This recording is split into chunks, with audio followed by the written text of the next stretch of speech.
set down and a breakdown. How did you turn it around? Yeah, I mean, well, it's much, I don't know, it's like one of those things you just kind of hope it kind of turns for the better. At that point, just telling yourself to serve well, and give yourself maybe a few good opening points on Tom's serve, and then you kind of hope that the points play out the way they need to be played out at that very moment, because it's basically in his hands. If he serves well, it's difficult, or you know, the margins are extremely slim at that point. And once you do get back, it's important not to then relax and think, oh, I made the part is done. It's only about to begin, actually. So I'm happy I was able to use momentum, win that second set, and then it was a tough opening set in the third. You know, wasting the love 40 game on Tom's first service game, then saving break points myself, and I mean, anything could have happened there. So things definitely went my way out here tonight, but you know, I've had a lot of tougher matches in the last 1.5 years, so this is nice to get a lucky break again. Why was it so tough? Well, I mean, I think I started well, you know, just normal, solid. I don't think Tom's played a great game to get broken in the first set, and after that, my serve, you know, didn't help me. I think the game I got broken, I might have made one serve, if that, from the first serve, and he returned well in the second. You know, still looking for my rhythm on the serve, and it's been a bit of the case this whole week. It's been like this, so that's something I maybe have to clean up a little bit. But and again, you know, the ball comes to you on this court, and then if you strike it well, it's just hard to get rhythm. And I was struggling with half volleys, I was struggling with my forehand, and then it's just everything happens very, very quickly, and you can really forget about trying to look for rhythm in these conditions against verdict, and that's what then makes it hard for quite a long time.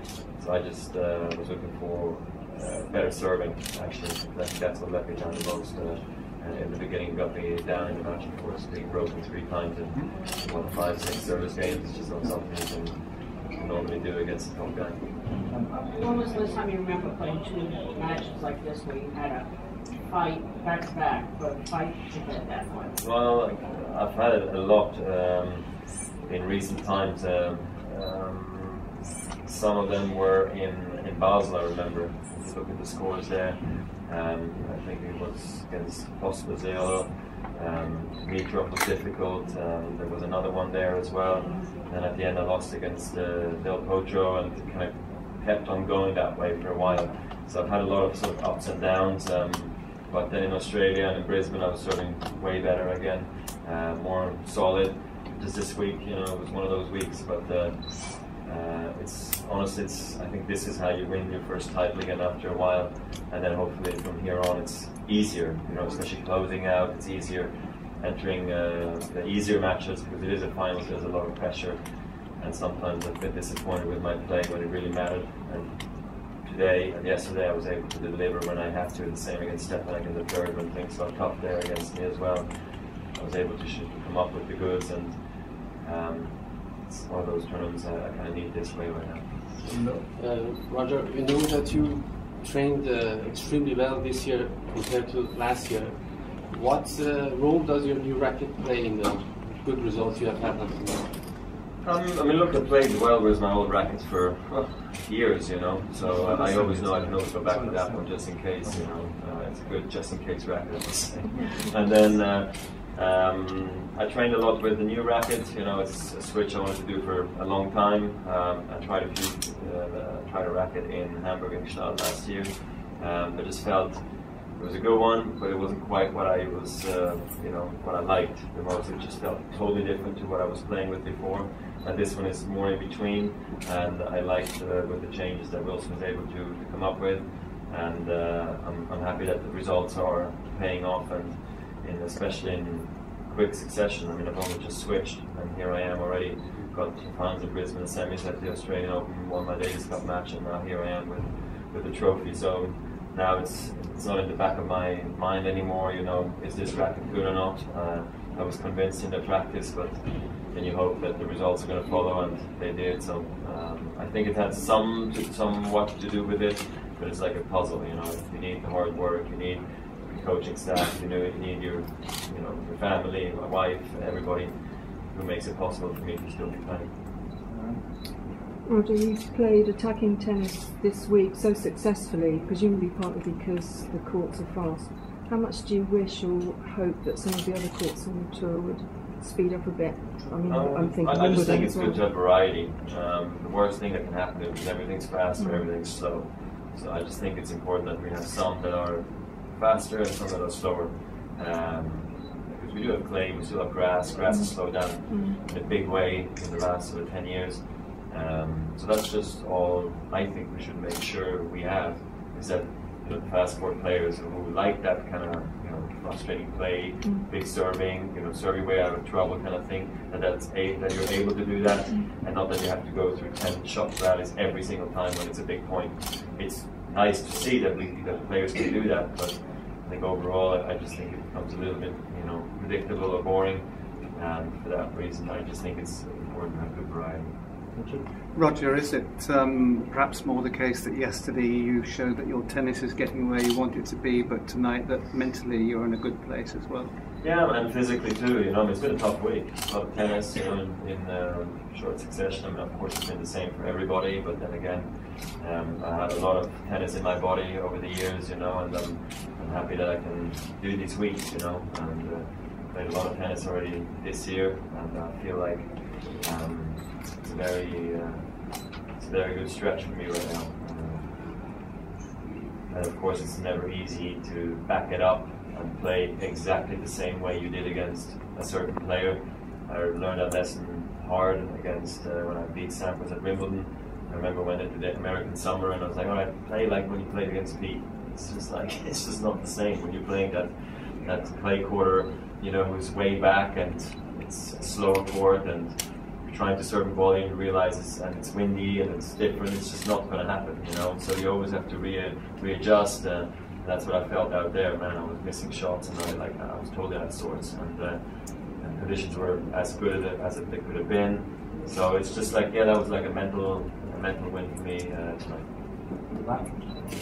Roger, I think just looking ahead, I believe last year it was perceived that you were too inactive in the stretch coming up, and therefore you weren't inactive. Yeah, well, as in not playing in competitions. Yeah. The stretch coming up okay. over in the States, and that therefore you weren't match hardened enough for that stretch, and it had a knock-on effect for the rest of the season. Maybe. I disagree.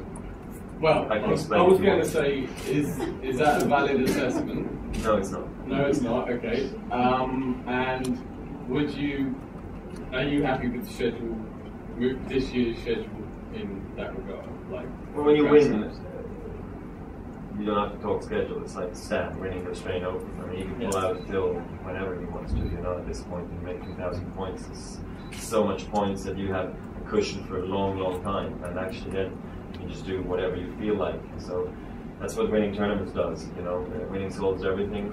And for that reason, when you don't win, I don't want to say you panic, but you usually start readjusting your schedule. I've never really done that, to be quite honest. I believe in the long-term plan, and I announced earlier I was not going to play Miami, and at the end I couldn't play Miami anyway if I wanted to, because I was injured. And the injury, it took me 3 weeks probably, and out of those 7 weeks I was looking forward to taking 2 weeks off and then training for 5 weeks basically.